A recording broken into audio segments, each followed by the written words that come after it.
Bonjour à tous. Est-ce que vous m'entendez bien? Merci. Monsieur le ministre, Madame la ministre, autorité, c'est un grand plaisir d'être ici, un grand plaisir enseignant d'être ici, et c'est un honneur pour moi. Je commence par m'excuser de mon pauvre français, mais je peux vous assurer que mon arabe est encore pire. Et je peux vous assurer aussi que mon portugais est très raisonnable. Eh bien, on m'a demandé de parler sur cette question, pourquoi l'enseignant est la profession la plus importante au monde, et je crois que tout le monde le sait. Tout le monde le sait. La réponse est simple. Les enseignants préparent les générations futures. Les enseignants sont une source de stabilité sociale. Et les enseignants établissent les dialogues entre les générations. Mais c'est un dialogue spécial. Moi, je peux dialoguer avec vous, en première ligne ici. Ce n'est pas la même chose. Le dialogue des enseignants avec les étudiants, c'est un dialogue qui est multiple. Premièrement, c'est la transmission accélérée et organisée des connaissances. Parce que l'enseignant transmet des connaissances à l'élève. Cette transmission peut être plus active, plus passive, plus intéressante, moins intéressante, mais c'est ça sa fonction. C'est préparer la nouvelle génération avec les connaissances qui ont été développées par l'humanité pendant des centaines et centaines et centaines d'années. Et c'est un miracle de penser qu'un élève, après 5, 10 ans d'école, soudain, il sait ce que c'est une force, que c'est la gravité, ce que c'est l'algèbre, ce que c'est un roman, après quelques années d'école. C'est une transmission accélérée et très organisée. Sinon, ça ne marchera pas. Mais c'est en même temps de connaître l'élève des élèves, le niveau des élèves. Parce qu'on peut parler sans savoir ce qui se passe avec les élèves. Comment est-ce qu'on va connaître l'élève des élèves? On doit faire des questions, poser des questions tout le temps. On doit établir un dialogue. On le sait avec un dialogue. Et c'est aussi percevoir le sentiment des élèves. Parce qu'on n'est pas des robots. On est des personnes. On est des êtres humains. Les élèves sont des êtres humains. Nous sommes êtres humains. Je veux parler surtout d'un dialogue, c'est le dialogue cognitif, c'est le dialogue des connaissances. Parce qu'il y a beaucoup de dialogues, comme j'ai dit, il y a le dialogue des sentiments, mais le dialogue des connaissances, c'est la base d'un bon système éducatif. Et la base, c'est un curriculum national. Ça, c'est le document fondamental. Ce curriculum peut être développé dans un document, dans dizaines de documents, peut être flexible, peut être développé par les régions ou développé par l'État central. Mais ça, c'est ce qu'il dit, ce que les élèves vont apprendre. Ça, c'est le fondament. Tout commence avec un curriculum national. National ou régional. Ça dépend des pays, ça dépend. Mais tout ça commence avec un curriculum général. Et on doit avoir un système d'évaluation standardisé, national, fait au niveau d'école, et ce qu'on appelle les évaluations formatives.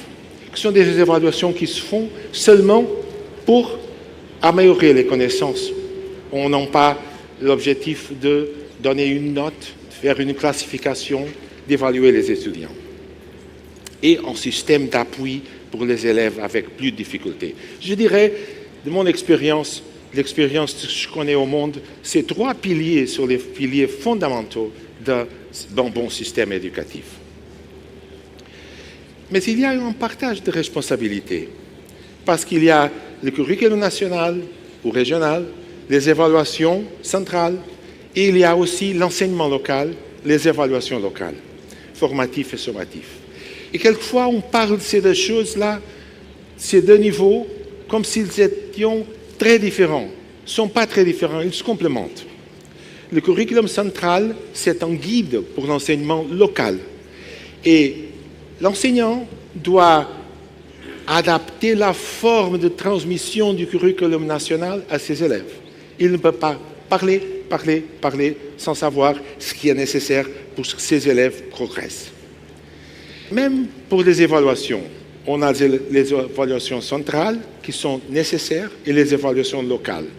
Formatif et sommatif, les deux choses.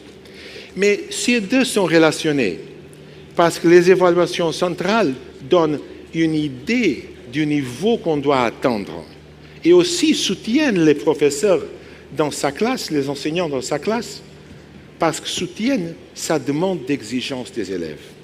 Alors ces deux choses sont toujours parallèles et c'est la responsabilité d'un de faire une chose et d'autre de faire une autre chose. Mais ce dialogue est un dialogue spécial. C'est un dialogue dirigé par l'enseignant. Ce n'est pas un dialogue entre comme moi et vous. On dialogue. On peut dialoguer sur le dernier film qu'on a vu et qu'est-ce qu'on pense. Non, c'est un dialogue différent parce que le maître, le professeur, dirige ces dialogues. C'est sa responsabilité. Et il est dirigé à l'élève. Il n'est pas dirigé pour l'air. Il est dirigé pour l'élève. Au fond, il y a un curriculum. Et le curriculum aide l'enseignant.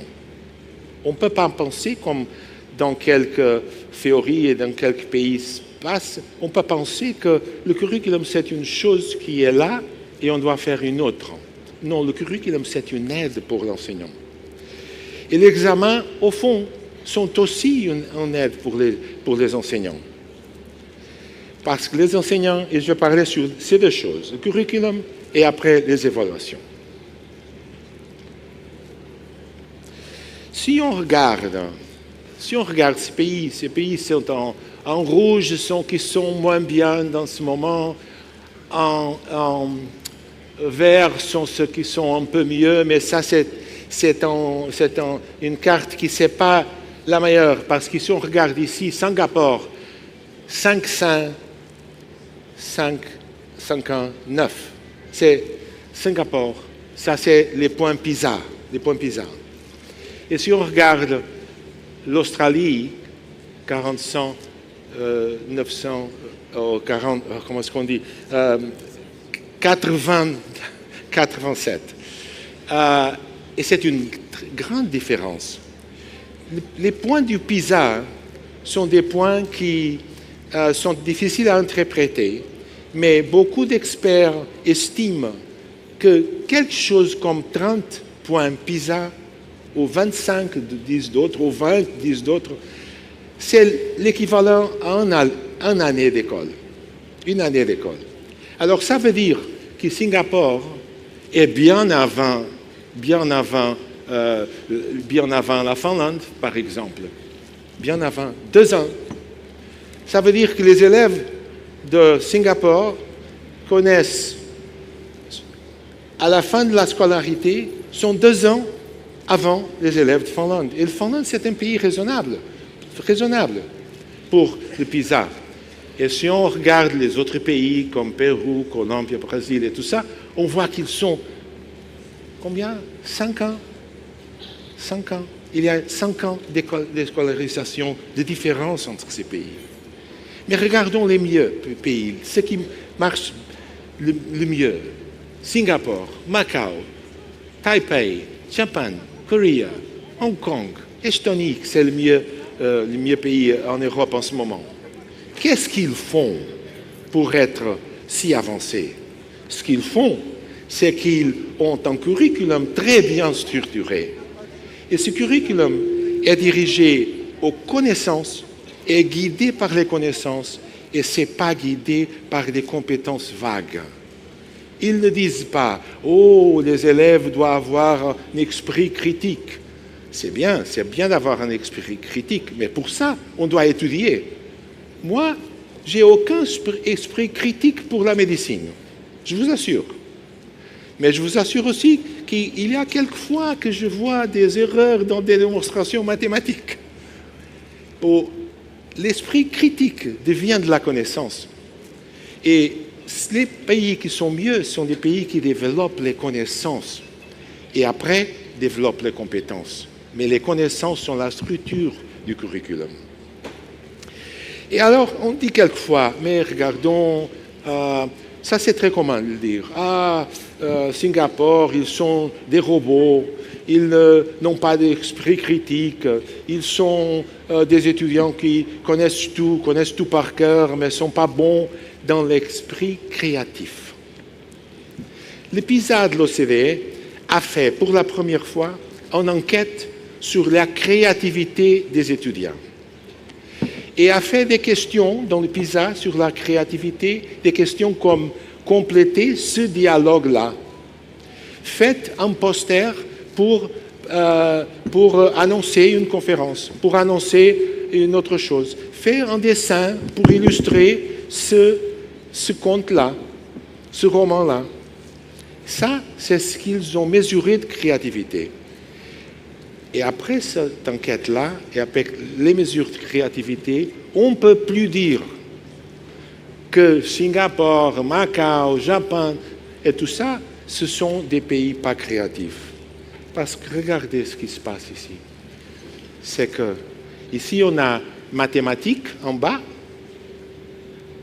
et en vertical, le pensement créatif. Je m'excuse que ça c'est en portugais.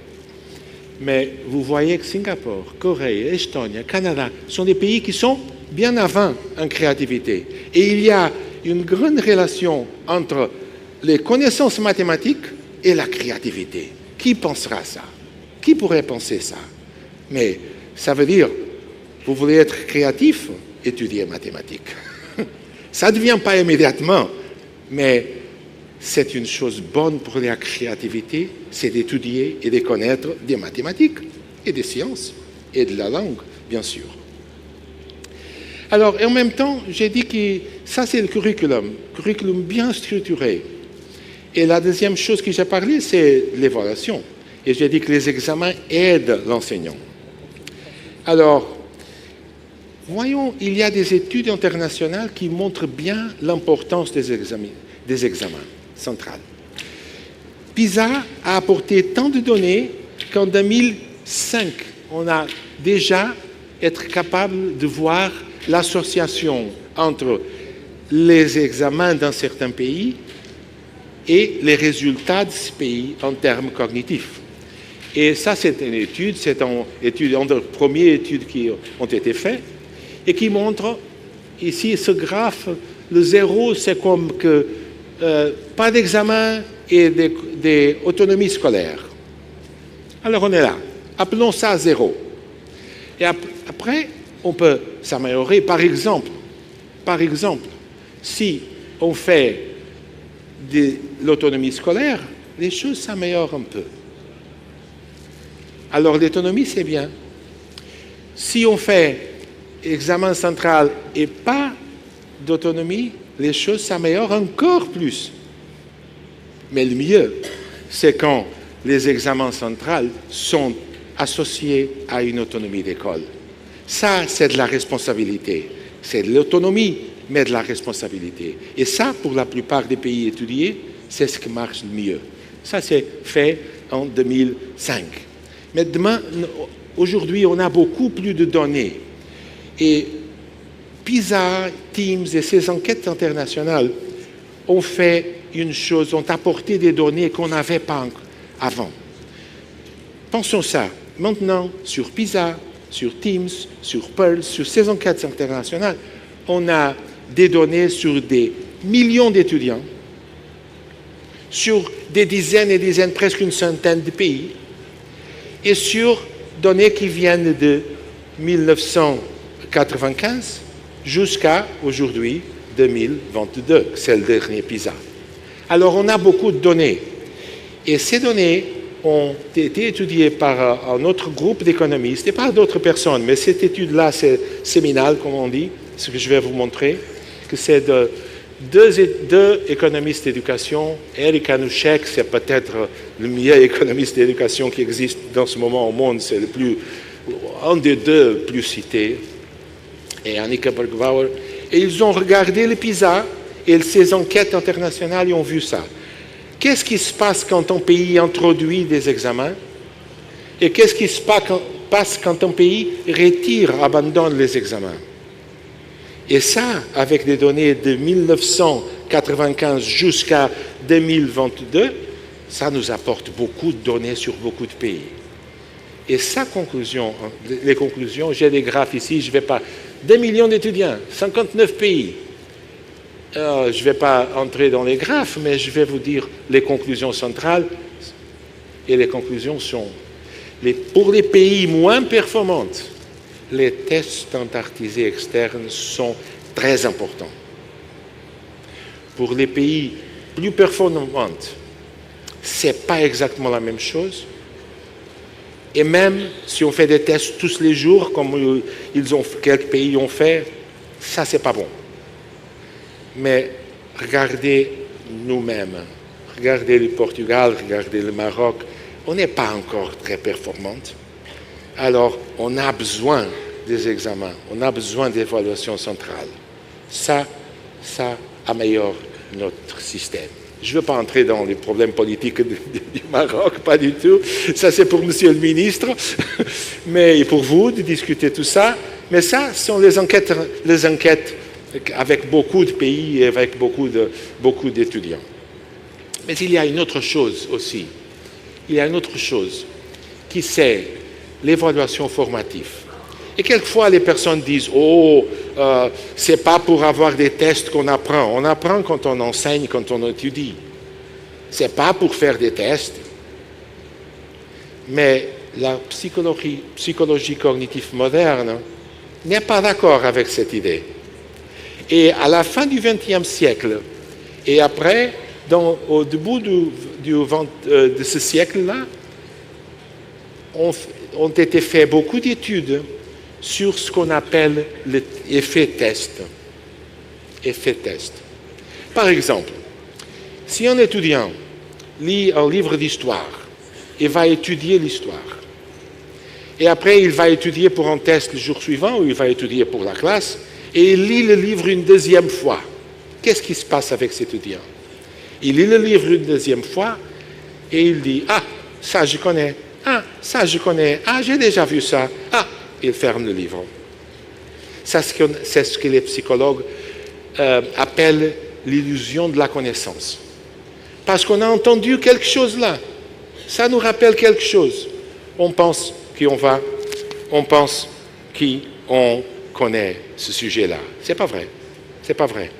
Alors, qu'est-ce qu'on doit faire pour améliorer ses connaissances? C'est se tester à soi-même. C'est pour ça que les manuels scolaires, qui sont une chose fondamentale dans l'éducation, les manuels scolaires, les bons manuels scolaires, ont des questions à la fin du chapitre. Et quand l'étudiant regarde les questions, il pense « Oh, je ne savais rien. Je pensais que je savais tout, mais je vois que je ne savais rien. » Et ce que les psychologues ont découvert, c'est que cette interaction, question, pensée, réponse, question, pensée, réponse, correction, confirmation, question, réponse, ça fait comme que tourner le cerveau.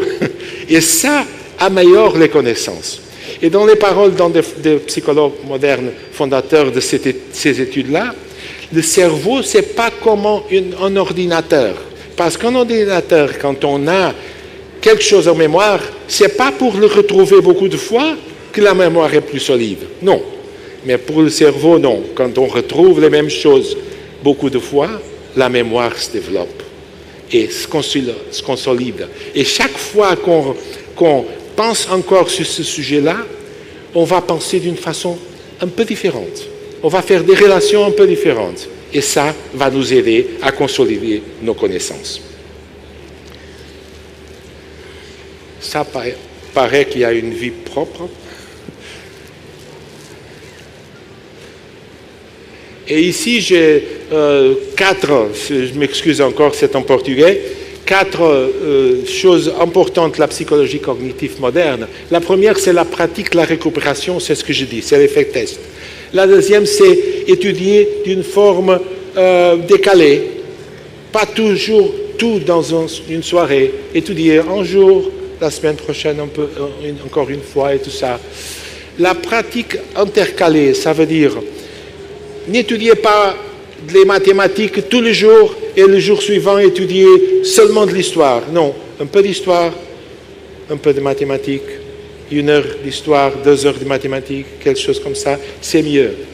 Et la pratique, l'élaboration, ça veut dire, faites des résumés, faites des notes, pensez à ce que vous avez dit. Les rédactions sont très importantes et les enseignants ont raison de demander à ces étudiants des rédactions. Si vous voulez prendre une photo, mais je sais que vous ne comprenez pas le portugais, mais il y a une traduction en espagnol et vous pouvez, aujourd'hui dans le YouTube, vous pouvez mettre des sous-titres en arabe, en ce que vous voulez. Ça, c'est fait par l'initiative Éducation, que c'est une organisation fondationnelle où je travaille maintenant. Et je suis fier parce que je crois que ça, c'est très utile. Eh bien, je parlais des dialogues structurés, mais regardons encore les études internationales. Parce que, quelquefois, on a les techniciens, les experts de PISA ou de l'OCDE en disant des choses qui, nous, les enseignants, croyons qu'ils sont questionnables. Mais regardons ce qu'ils apportent, les enquêtes internationales qu'ils-mêmes ont fait. Alors ça, c'est PISA 2015. C'est la seule fois qu'ils ont fait des enquêtes sur l'enseignement, des sciences en ce cas-là, sur les méthodes d'enseignance et voir quelles sont les méthodes d'enseignance qui marchent bien et quels sont ceux qui ne marchent pas bien. Et ici, on voit que le facteur fondamental, c'est la situation socio-économique des élèves. C'est naturel, tout le monde le sait, c'est pas une chose commandable, c'est une chose qu'on doit combattre. L'effet socio-économique ne doit pas être déterminant, mais c'est toujours un peu déterminant. Après, on a le Index of Teacher Directed Instruction. Ça veut dire l'enseignement explicite. L'enseignement explicite, ça marche très bien. Regardons, ça marche très bien. L'enseignement explicite, c'est l'enseignant qui désigne les choses et qui commande la classe. Commande en regardant ses élèves, mais commande la classe, fait un plan de la classe. Ça marche très bien. Il y a une chose qui n'est pas très importante, c'est le temps des classes. Au contraire, quelquefois on pense, on doit l'enseigner 4 heures par semaine, c'est pas suffisant, on doit faire 10 heures par semaine. Calme. Voyons, parce que si l'enseignement fonctionne bien, peut-être 4 heures sont mieux que mauvaises 10 heures. Et après, qu'est-ce qui est négatif? Index of Inquiry-Based Instruction. C'est le contraire que beaucoup de fois les techniciens de l'OCDE nous disent. Mais ces études montrent que ça ne marche pas. Ça ne marche pas. Bien sûr, on doit faire... Ça ne marche pas aussi. C'est ça qui ne marche pas. OK, merci. Et ça marche maintenant? OK, très bien. Ça a un problème, c'est que d'habitude, je fais comme ça et on n'entend pas. Mais je vais essayer d'être discipliné. Bien. C'est le contraire de ce qu'ils nous disent. Ça ne veut pas dire qu'il n'est pas nécessaire de faire les étudiants, diriger les étudiants pour faire des découvertes, pour faire des expériences, pour faire des projets. Non, ils doivent faire des projets. Mais ce n'est pas les projets l'essentiel, et les projets sont nécessaires après qu'ils maîtrisent les sujets qu'ils vont étudier, qu'ils ont étudiés. Et ça, c'est le contraire de exactement ce que l'OCDE d'habitude dit. Mais les études et l'étudiant a été retenu, bien sûr. Et alors, il y a ces deux choses-là qui sont Teacher Directed et Inquiry Based. Teacher Directed, c'est bon. L'enseignement explicite, c'est bon. Les projets, c'est bon. Mais quand les étudiants maîtrisent, et ce n'est pas les projets qui vont commander toute l'enseignance, c'est ce que les résultats disent. J'ai un livre, je vais faire propagande d'un livre que j'ai écrit ou que j'ai commandé parce que vous pouvez... C'est open access, ça veut dire que je ne gagne rien si vous, si vous déchargez ce livre-là, mais il y a une grande discussion sur ce thème-là. Alors, si vous êtes intéressé à voir ce livre, on prépare maintenant un autre sur le nouveau Pisa, mais il va sortir en novembre. Eh bien, je parlais des dialogues. Mais les dialogues ne sont pas faciles. Il y a une art de poser des questions. Par exemple, j'ai ici un exemple. Poser des questions inattendues. Ça, en anglais, ça se dit cold calling. On est dans la classe et après on demande quand était la bataille de Napoléon d'Austerlitz. Mais on peut le faire de beaucoup de façons. On parle de Napoléon et après on peut faire comme ça, faire une question. Le meilleur, c'est pas faire une question comme j'ai fait. Quelle année la bataille d'Austerlitz? C'est pas la meilleure façon. La meilleure façon, c'est poser la question. La bataille d'Austerlitz, ça s'est passé quand? Et après, attendre un peu. Je m'excuse, c'est encore en portugais. Attends un peu. Et après, dire à un étudiant, alors la bataille d'Austerlitz, c'est quand? Toi, Marie. Et Marie, ça fait que toute la classe pense à la question et après, Marie est surprenue par la question, mais elle ne devrait pas être. Et si on fait ça beaucoup, souvent dans la classe, c'est une art de poser questions pour les étudiants, pour maintenir toute la classe éveillée. OK? Et alors, ça veut dire que ça, c'est toute une art et c'est un dialogue qu'on doit faire. On doit maîtriser. Et l'art de l'étude ça a une vie propre. OK, c'est tout ancien. 5 minutes, très bien.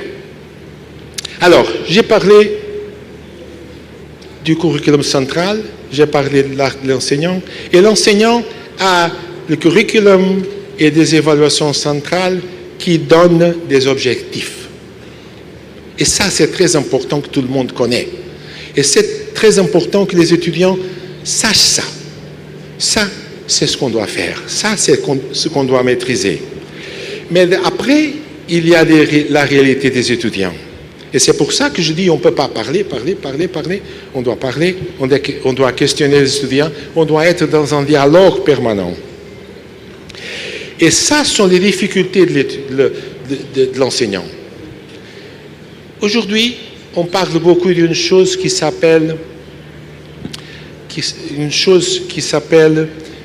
teach at the right level. Ça veut dire, on doit enseigner, mais on doit enseigner d'une façon que l'étudiant nous suive. Si l'étudiant ne nous suit pas, qu'est-ce qu'on fait? On ne fait rien. Alors, on doit parler d'une façon que l'étudiant nous suive. Mais, on doit avoir des objectifs. Et tout ça, c'est ce que quelquefois on appelle zone proximale de développement, qui c'est l'idée qu'on doit être avant de l'étudiant, mais pas trop avant, parce que si on est trop avant, l'étudiant ne comprend pas ce qu'on dit. Mais le dilemme des enseignants, le vrai dilemme des étudiants, des enseignants, c'est un dilemme qui vous tous les jours avez, c'est on doit les enseigner, on doit les faire progresser. On a des objectifs et en même temps, on voit ces difficultés. Et on a la tentation, on a deux tentations. On a la tentation de parler parce qu'ils doivent apprendre. Alors je parle, et on a autre tentation qui est ne pas parler, regarder les étudiants et enseigner seulement ce qu'ils peuvent apprendre immédiatement. Et le dilemme de l'enseignant, c'est celui-ci. Il doit parler pour arriver là, et il regarde les étudiants qui sont là. Et comment est-ce qu'il va parler d'une façon que les étudiants qui sont là progressent jusque-là? Ça, c'est le vrai dilemme de l'enseignant. Et ça, c'est l'art de l'enseignant, et c'est ça qui fait l'enseignant la profession la plus importante du monde. Merci à vous.